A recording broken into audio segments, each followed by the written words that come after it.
Hey guys, कैसे आप लोग। मैं हूं शुभम और आप देख रहे हैं फैंटेसी एक्सप्रेस का यूट्यूब चैनल। इस वीडियो में हम बात करने वाले हैं Bengal Warriors versus Telugu Titans के बीच में होने वाले नेक्स्ट प्रो कबड्डी मैच के बारे में।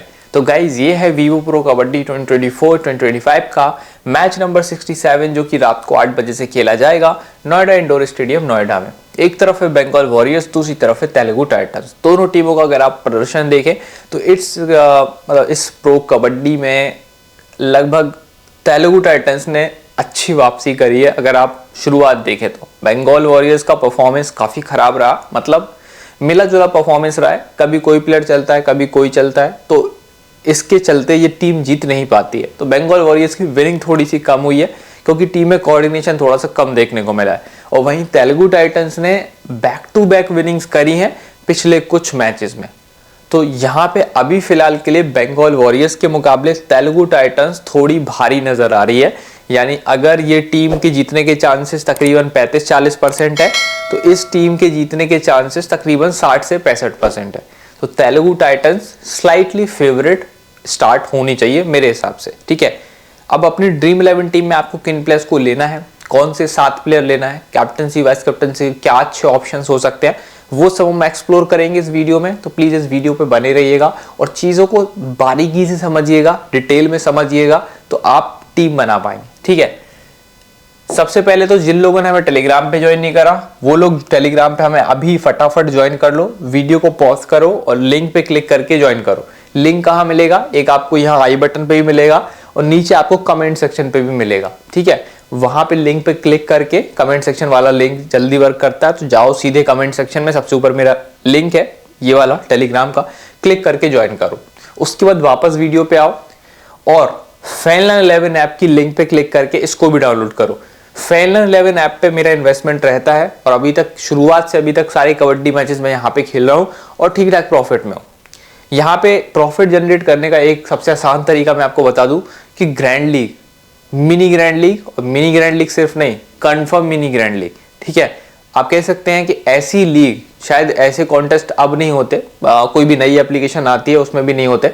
तो इस नई एप्लीकेशन फैनलाइन 11 पे ऐसे कॉन्टेस्ट हैं जिसमें मान लीजिए 100 लोगों में से अगर 2 लोग भी आ जाते हैं तो वो कॉन्टेस्ट चालू हो जाएगा। अब लास्ट में, मैच के लास्ट तक, डेडलाइन होने तक हो सकता है उसमें 20 या 50 लोग जाएं।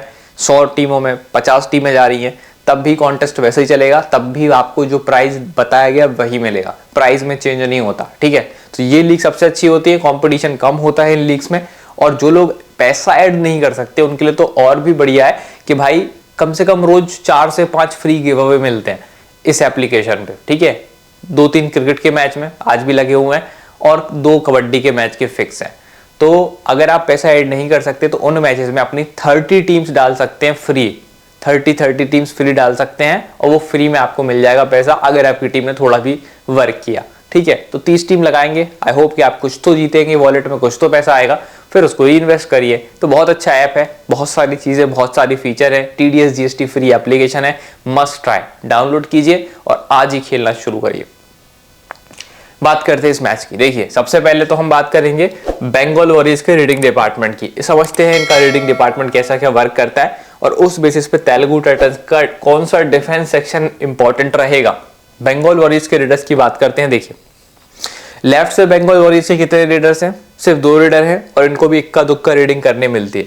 ठीक है, 5% से ज्यादा मुश्किल है कभी कि रेड देखने को मिले बंगाल वॉरियर्स की तरफ से। तो लेफ्ट साइड से तो 5% या कभी कभी तो 0% रेटिंग हमें यहां से देखने को मिलती है। कहां से? लेफ्ट साइड से। जबकि अगर हम बंगाल वॉरियर्स की राइट साइड पे नजर डालें तो ये तकरीबन 95% से 100% होती है। 100% मान लीजिए, 95 से 100% रेटिंग बंगाल वॉरियर्स की राइट से होती है। तो कह सकते हैं कि बंगाल वॉरियर्स एक हैवीली राइट रेडिंग टीम है। तो ये वाला जो जोन है ना, वो बनेगा। इस जोन में रेडर सबसे ज्यादा मूवमेंट दिखाएगा और आप देख रहे हैं ये जो जोन बनता है, राइट रेडर्स का जो जोन बनता है, वो थोड़ा इस वाले साइड से दूर होता है और इस वाले अंकित वाले साइड के क्लोज होता है।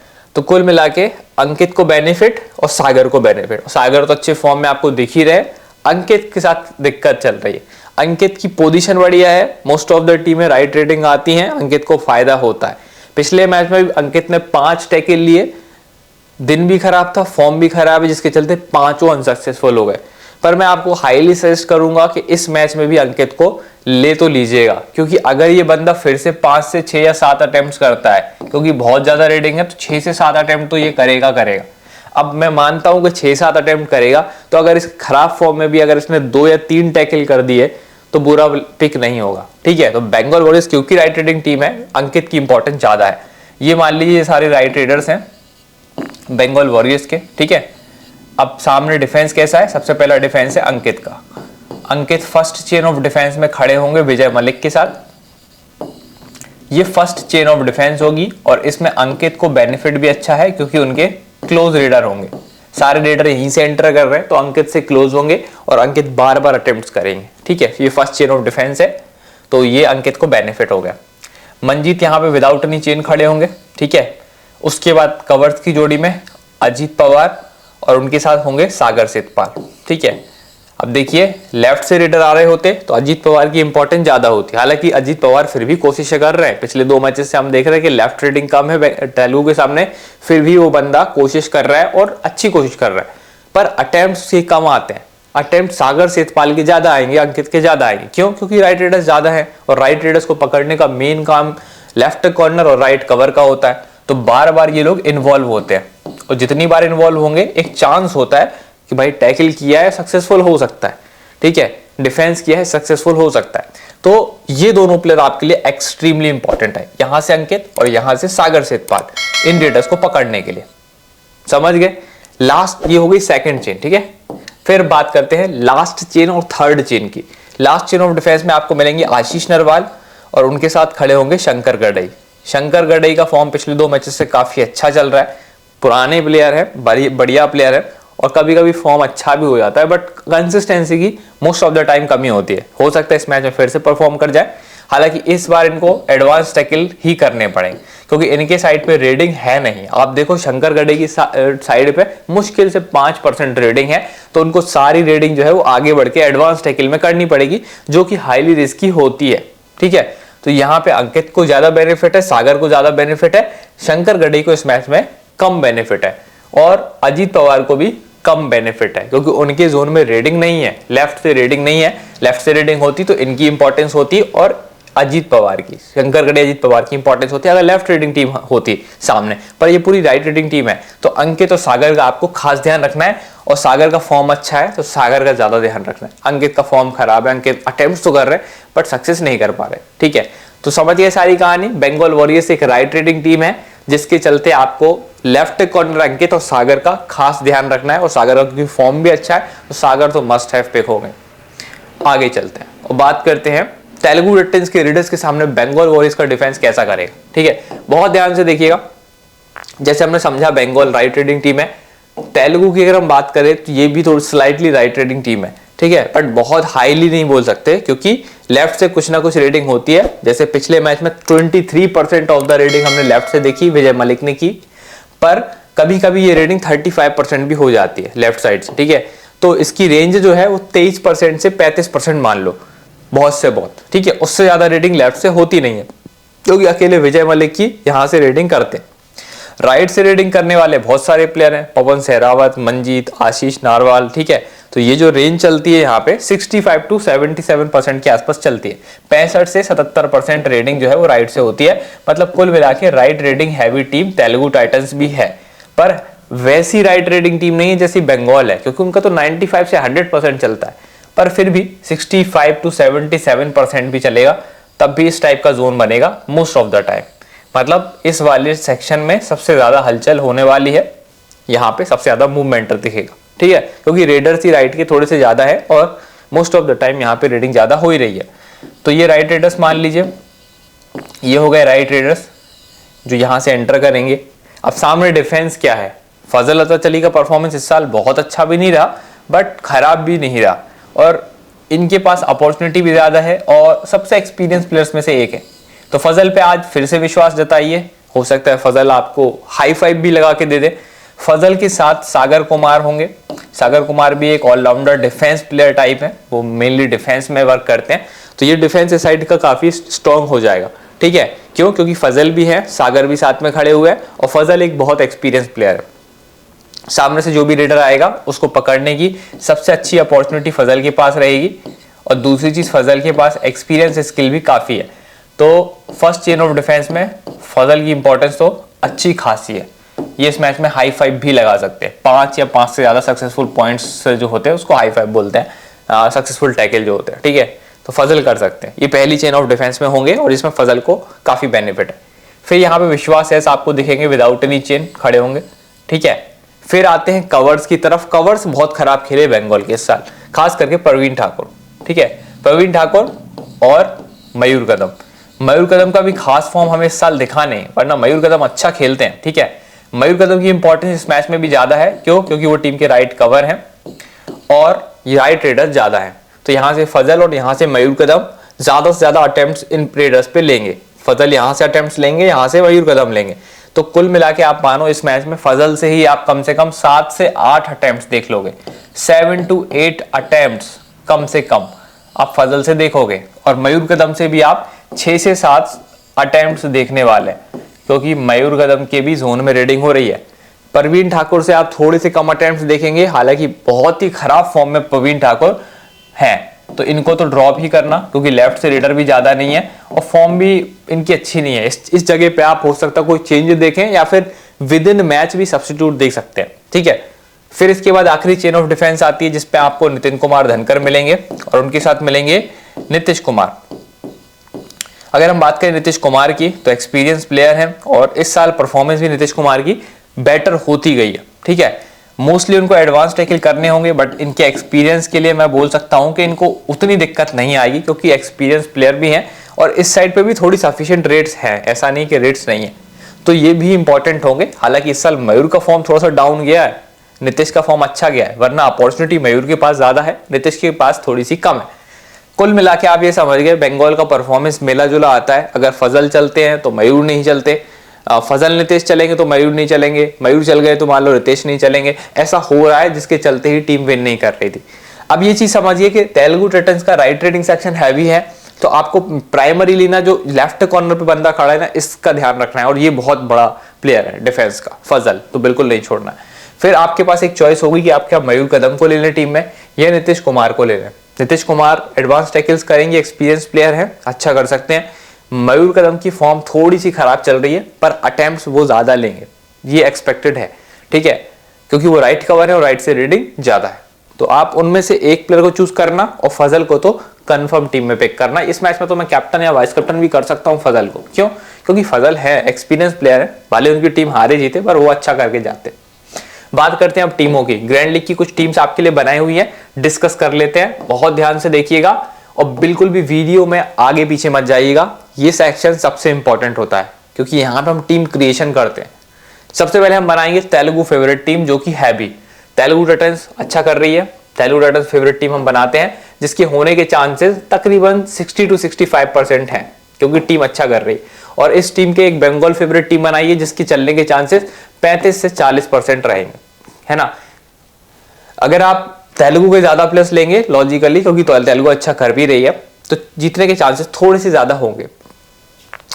हालांकि पवन सहरावत अभी टीम में नहीं दिख रहे हैं, जब पवन सहरावत होते हैं तब चांसेस बढ़ते हैं। अभी चांसेस मैं 50-50 भी बोल सकता हूं, बट स्लाइटली 50 से तो ऊपर ही तेलुगु दिख रही है। एक टीम हम बनाएंगे तेलुगु टाइटंस फेवरेट, जिसमें हम करेंगे कैप्टन किसको, नरवाल को, ठीक है, आशीष नरवाल। विजय मलिक को इस टीम में हम पिक करेंगे। सेतपाल को हम वाइस कैप्टन करने वाले हैं, क्योंकि राइट रेटिंग बंगाल की ज्यादा है, ठीक है, आप समझ गए। राइट कवर है सेतपाल, और सेतपाल अच्छा भी कर रहे हैं, पूरी टीम में सबसे बेस्ट डिफेंस चल रहा है इस टाइम पे। अंकित जागलान को टीम में लिया है, जो बिल्कुल भी अच्छा नहीं कर रहे, पर क्यों लिया है? क्योंकि एक तो तेलुगु फेवरेट टीम मान रहे हैं, दूसरा वो कॉर्नर लेफ्ट कॉर्नर पे खड़े रहते हैं, ठीक है, और वहीं से रेडिंग पूरी होनी है, तो या तो बार बार आउट होंगे या आउट करेंगे, तो लेना पड़ेगा।